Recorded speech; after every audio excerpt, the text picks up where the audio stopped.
Ketua Penerangan Parti Pribumi Bersatu Malaysia bahagian Hulu Langat, Muhammad Syafiq Abdul Halim mendedahkan satu dokumen lejar didakwa mengandungi rekod transaksi kewangan melibatkan penerimaan wang tunai dan aset mewah berjumlah 1.1 juta ringgit oleh seorang ketua bahagian parti.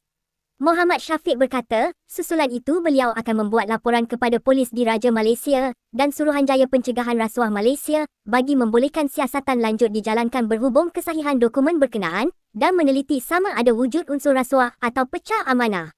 Dokumen itu dipercayai daripada sebuah syarikat yang terlibat dengan program Jana Wibawa yang ketika ini sedang dibicarakan di mahkamah berhubung kes satu projek bernilai 232 juta ringgit, katanya. Ujar Muhammad Syafiq yang juga bekas Ketua Biro Penyelidikan dan Analisis Data Penerangan Bersatu Selangor, antara yang direkodkan dalam lejar itu didakwa melibatkan pemberian wang tunai berjumlah RM774,500, 2 unit telefon bimbit, 2 buah komputer riba, sebuah kenderaan jenama tempatan dan sebuah lagi kereta mewah yang keseluruhannya bernilai kira-kira 1.1 juta ringgit.